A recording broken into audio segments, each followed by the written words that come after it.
This video is specifically for advanced speakers of American English. Have you lived in the U.S. for 15 to 20 years? You have an MBA or a PhD. You've worked at a company for many, many years, but you still find that you haven't mastered American English. Many of my clients are in the same situation, and what I'd like to do is share some hints and suggestions with you that I have learned over the years working with a variety of clients from all different first language backgrounds. One of the challenges that people have is making the R sound in many, many languages. One of the reasons for that is that combination, cluster, blend R's, words like train, drain, drastic, grain, grammar, words that have a sound in front of the R tend to be combined in many languages. So the goal is a word like project, for example. Some individuals will say project and not quite get that R, or project and get a W sound. So you can work on how to make an R sound, but the challenge is that that P sound in the beginning may be stumping you every time, even though you can say an R like Robert perfectly. So there's a couple ways to say an R. You probably know that you can take the tip and curl it back slightly and get that traditional R sound like rabbit. You can also arch the tongue and pull it back, like a post-vocalic R, as in early, or rare, or park, or far, or adore. So you can pull that tongue back, or you can curl the tip back. The challenge when you add a sound in front of it is you have to get lots of R. So for people who are saying project or project, this is often Chinese speakers or Japanese speakers, you'll need more R. Record yourself so you can hear how strong your R is. Sometimes the R will sound too powerful to you inside your head. So make sure you're recording it so you can hear yourself the way others hear you. Like this, project. To make it stronger, first separate the P and the R. P, ra, p, ra. The R goes with the vowel. Ra, p, project. Now curl the tongue back, if that's the R you're making, the tip back, and hold it there. Project. Think of two R's. Per, ra. I find that many non-native speakers think about spelling, not sound. They see one R in project and make it soft. But that's a very strong R in front of the vowel. So you want to get your tongue back there and think of two R's. Project.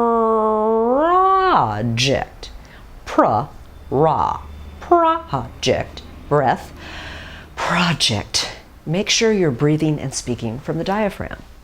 Now some speakers will have too strong of an R, like project, project, project. That's probably because your R from your first language is getting transferred into English.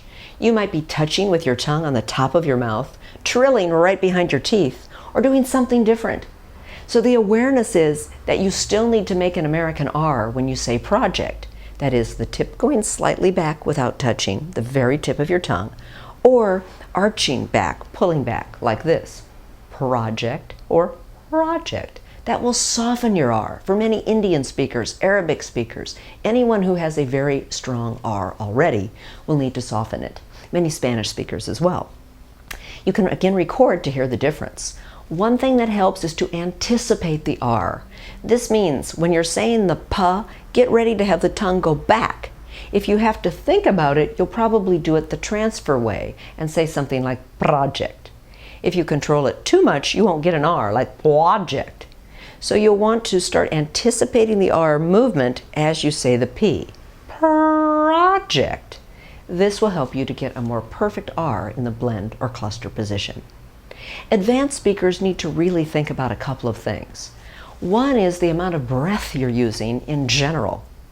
Now most of us are aware that we should be breathing and we should be speaking from the diaphragm. What I'm referring to is the voiced sounds like another. These sounds typically sound different for non-native speakers of English, like another or a nutter. To avoid the D or the T sound, make sure you're breathing and exhaling. This is important for everyone. I often notice it in particular with Vietnamese speakers, where it sounds like another instead of another. Make sure you're breathing.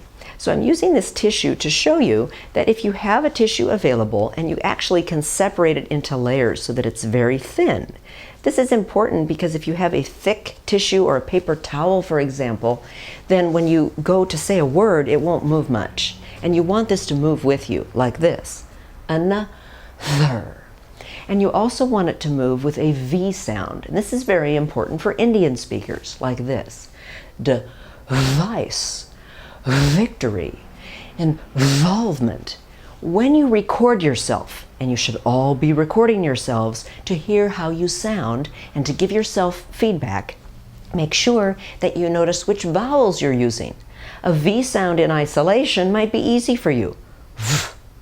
But if you put that sound with other sounds, you might find that some are harder than others. So as an example, Indian speakers tend to have more trouble with the long E. A word like women will sound at times like vimen, or somewhere in the middle. So you want to make sure you're rounding for the wa, like women, and then having the teeth on the lower lip with lots of breath for a word like victory or involvement. You may find that the awe in involvement is trickier, or the V in vote, vocal. Anything that has a vowel that's challenging for you in that combination would be a good item for your word list. And then come up with 20 or 30 words that are challenging for you to pronounce. Specifically, everyone has their own idiolect. We all speak slightly differently.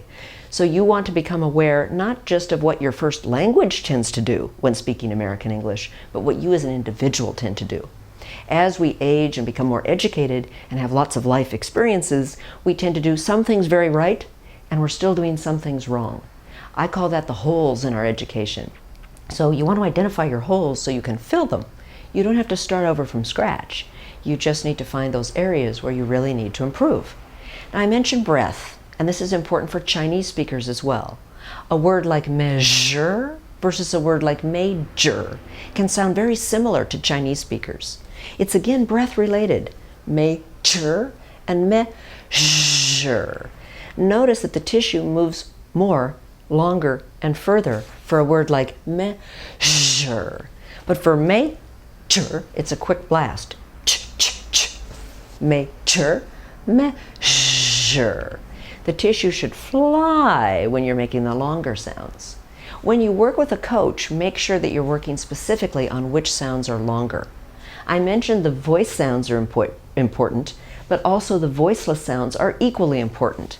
By voiceless, I mean there's no buzz on your vocal folds. So these would be sounds like thoughts, thoughts, or a word like short, short. These sounds need plenty of air as well. You want to make sure that you're monitoring your breath and airflow so that as you speak it sounds smooth.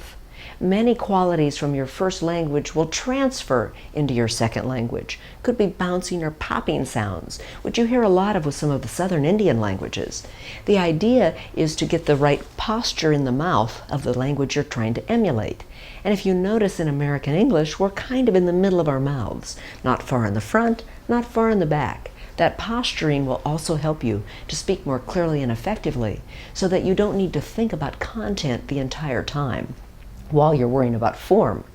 The challenge most executives have that are non-native speakers is it's so important to communicate with the audience. There's a lot to think about when you're speaking. You don't really have time to worry about how you're moving your mouth, whether you're breathing, how you're posturing.